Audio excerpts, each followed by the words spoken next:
अम्बी तमे नदी तमे देवी तमे सरस्वती। ऋग्वेद की ऋचाओं में सरस्वती के महत्व को इस तरह से इंगित किया गया है, यानी कि सरस्वती सबसे बड़ी माँ है, सबसे बड़ी नदी है और सबसे बड़ी देवी है।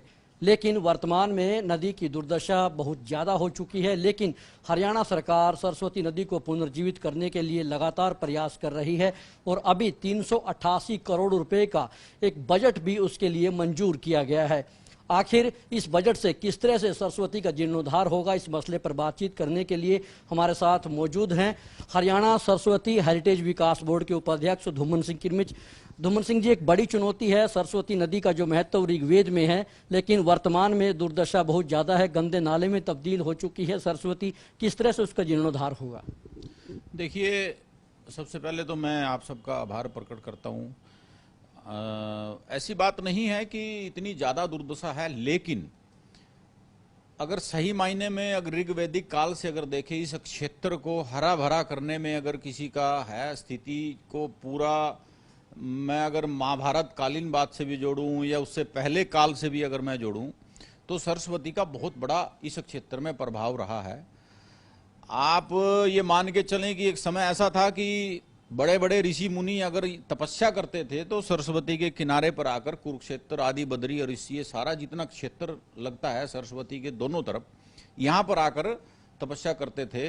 ऐसा ऋषि मुनि बोलते भी हैं कि महाभारत के युद्ध का कारण भी हो सकता है कि इनमें से एक था कि ये क्षेत्र इतना बड़ा हरा भरा था। इसको इसी तरह से भगवान श्री कृष्ण ने इस क्षेत्र को चुना कि ये बहुत हरा भरा था, पेड़ थे, पानी थे, खुले मैदान भी थे। तो सरस्वती का हमारे इतिहास में इतना बड़ा मैं कहूं कि योगदान है कि जो नहीं भुलाया जा सकता।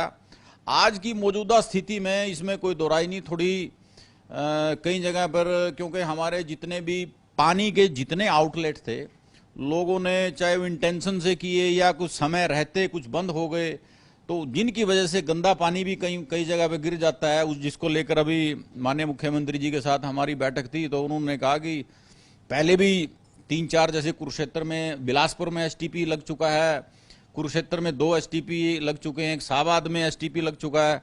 कोशिश कर रहे हैं कि 2-3 एसटीपी और एस्टेब्लिश करके जहां जहां से गंदा पानी डलता है उसको रोका जाए।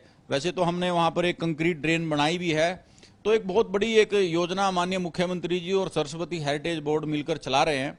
ऐसा लगता है कि हम लगभग 1-1.5 साल तक पानी सारा कंट्रोल करके रोक भी लेंगे, गंदा पानी नहीं गिरेगा जहां जहां गिर। इसी कड़ी में कोई डैम बनाने की योजना है? एक हमारी योजना माननीय मुख्यमंत्री जी ने मेरे से भी टेन्योर से पहले एक एडमिनिस्ट्रेटिव अप्रूवल, एक डैम बनाने की सरस्वती के ऊपर जो आदि बद्री का क्षेत्र है उसमें थोड़ा सा ऊपर चल के हिमाचल की जगह पे वो डैम बनाने की एक योजना है, जिसको लेकर अभी गवर्निंग बॉडी में माननीय मुख्यमंत्री जी ने कहा कि हो सकता है उस पर हम बिजली उत्पादन का संयंत्र भी हम लगा दें।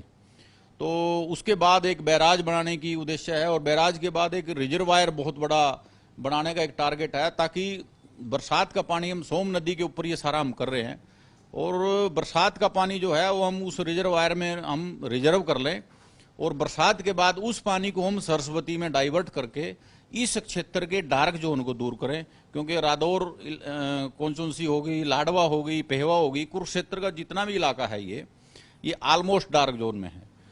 इसको डार्क जोन से निकालने का अगर कहीं से सूत्र कहीं नजर आता है तो केवल और केवल सरस्वती है।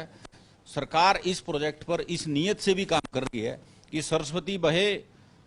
आप देखते हैं कि बहुत से लोग आज भी सरस्वती में जहां जहां भी पानी है वहां पर स्नान भी करते हैं, पूजा पाठ भी करते हैं, पिंड भी करते हैं। पेवा का तीर्थ तो ऐसा है हमारा कि करीब करीब 4 स्टेटों के लोग वहां पर आते हैं, हिमाचल प्रदेश, उत्तराखंड, हरियाणा के लोग वहां पर पिंडदान करने के लिए आते हैं। तो बहुत बड़ी महिमा मां सरस्वती की है। कितना हम कर पाते हैं, अपनी तरफ से कोशिश बहुत कर रहे हैं। तो जो डैम होगा वो और बैराज होगा, कितना बड़ा होगा, रिजर्वायर कितना बड़ा होगा और कितने का प्रोजेक्ट ये है और कब तक काम इस पर शुरू हो जाएगा? देखिए, डैम, बैराज और रिजर्वायर हमारे बहुत बड़ा प्रोजेक्ट हमारा है। करीब करीब 388 करोड़ रुपया इसकी एडमिनिस्ट्रेटिव अप्रूवल हमें मिल गई है। डैम में जहां तक बात करूं तो करीब करीब 300 क्यूसिक पानी उसमें हम रोक पाएंगे, क्योंकि बरसात के समय वहां पर जगह भी कम है। और उसके बाद 60-70 क्यूसिक के करीब हम बैराज में, और बैराज के बाद हम पानी जो है हम अपने रिजर्वायर में डाइवर्ट करके और उस रिजर्वायर को थोड़ा बड़ा बनाने की इच्छा है। क्योंकि ज्यादातर काम, सबसे मुख्य काम जो है वो रिजर्वायर का है, क्योंकि हमारा रिजर्वायर में कैचमेंट, वैसे भी कैचमेंट एरिया वहां का बहुत ज्यादा है। फ्लड का जितना पानी है उसको हम उस रिजर्वायर में रोकेंगे और रिजर्वायर में रोकने के बाद उस पानी को फिर हम आगे डाइवर्ट करेंगे। एक योजना और हमने इसमें ऐड किया है अपनी तरफ से कि जितने भी सरस्वती के किनारे पर गांव पड़ते हैं, जिन गांवों की जमीन सरस्वती के किनारे पर पंचायती जमीन है, हमने जैसे बोड़ी गांव में जमीन मिल चुकी है, मुकुरपुर में मिल चुकी है, हमें बबैन के 2-3 गांव में और मिल चुकी है, ऊपर मछरौली में है, यानी कि ऊंचा चांदना से भी ऊपर कई गांव की, अजीजपुर गांव की, बहुत गांव ऐसे हैं जिनकी जमीनें हमने ली है। लगभग छोटे से लेकर बड़े तक 20 एकड़ से 50 एकड़ तक 100 एकड़ तक के भी हम छोटे छोटे रिजर्वायर बनाना चाहते हैं, ताकि सरस्वती के पानी को, जो पीछे से पानी आएगा उसको हम वहां पर रोक लें और बरसात के पानी को जो हमेशा नुकसान करता है उसको वहां पर हम रोक लें। नंबर 1, उसका फायदा होगा कि तो रिचार्जिंग हो जाएगी ऑटोमेटिकली धरती की। दूसरा, जितना फालतू पानी होगा उसको हम सरस्वती में इस्तेमाल करेंगे, वो भी किसानों के काम आएगा। ये प्रोजेक्ट कब तक चालू हो जाएंगे और कब तक पूरा करने का लक्ष्य रखा गया है? देखिए, जो हमारे टेक्निकल विंग है, जिसमें केंद्र की भी एजेंसी हमारे साथ है, क्योंकि केंद्र का भी इसमें पैसा लगना है। अभी हमारा एमओयू पेंडिंग है हिमाचल गवर्नमेंट के साथ, वो भी अभी नेक्स्ट वीक में लॉकडाउन की वजह से रुक गया, अदरवाइज 1 तारीख को फाइनल हो जाना था। उनके छोटे मोटे जो ऑब्जेक्शन हैं वो दूर हो जाने थे। तो मुझे लगता है कि वैसे तो हमारी टेक्निकल विंग ने 2024 तक हमें टाइम दिया है कि पूरा डैम, बैराज और रिजर्वेयर हम 2024 तक बना के तैयार देंगे। लेकिन हमने थोड़ा सा कोशिश ये की है कि हम कम से कम रिजर्वायर जो है वो बहुत जल्दी नेक्स्ट ईयर तक तैयार कर लें, क्योंकि रिजर्वायर में कोई ज्यादा लंबा चौड़ा इतना काम नहीं है। लैंड हमारे पास आ चुकी है, लैंड खाली है, अब उसमें खोदने की और वो सारा प्रक्रिया के लिए, क्योंकि हमारा सारा काम टेक्निकली चलता है। पॉन्ड अथॉरिटी हमारे साथ एसोसिएट है, बहुत से सीडब्ल्यूसी है, केंद्र की एजेंसियां, बहुत सारी एजेंसी हमारे साथ इसमें लगी हुई हैं। तो सभी एजेंसियों का तालमेल करके ही हम ये काम आगे बढ़ा रहे हैं। तो कुछ एसटीपी भी लगाए जाएंगे, क्योंकि सरस्वती में कई जगह दूषित जल जो है वो प्रवाहित हो रहा है। इसमें कोई दो राय नहीं। माननीय मुख्यमंत्री जी ने उस दिन बहुत इस बात की चिंता की कि कहने के बावजूद भी लोगों का पानी कंट्रोल नहीं कर पा रहे हैं, तो जहां जहां से पानी ज्यादा गिर रहा है वहां पर 1-1, 2-2 और एसटीपी लगाए जाएंगे। ऐसी योजना माननीय मुख्यमंत्री जी ने बनाई है।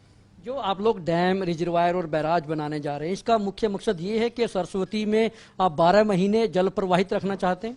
बिल्कुल बिल्कुल, इसका उद्देश्य यही है कि वैसे तो मोस्टली क्षेत्र की जितनी नदियां हैं, चाहे मारगंडा है, चाहे सोम रिवर है, चाहे आप लिंडा नाला है जो इधर से जाता है, राक्षी नदी है, आप अगर अभी पीछे की खबर पढ़े तो हथनीकुंड बैराज में भी पानी कम हो गया, जहां से पानी यूपी और हरियाणा को डाइवर्ट होता है।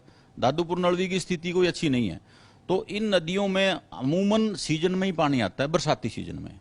हमारा उद्देश्य है उस पानी को रोक कर आफ्टर सीजन इस्तेमाल करें, सरस्वती में भी, किसानों के लिए भी और रिचार्जिंग के लिए भी। ऐसी हमारी योजना है। शुक्रिया। ये थे सरस्वती हेरिटेज विकास बोर्ड के उपाध्यक्ष धूमन सिंह किरमित, जिन्होंने कहा कि 388 करोड़ रुपए से अब सोम नदी के ऊपर एक डैम बनेगा, बैराज बनेगा और उसके बाद रिजर्वायर बनेगा। उससे भी बड़ी बात यह है कि सरस्वती के प्रवाह स्थल पर 20 से भी ज्यादा रिजर्वायर बनाए जाएंगे, ताकि सरस्वती को 12 महीने प्रवाहित और चलायमान रखा जा सके। देखना होगा कि सरस्वती हेरिटेज विकास बोर्ड की यह महत्वाकांक्षी परियोजना कितना रंग लाती है और सरस्वती को पुनर्जीवित करने में कितना बड़ा इसका योगदान साबित होगा। कैमरामैन हितेश के साथ Rajesh Chauhan, living India news, Panchkula.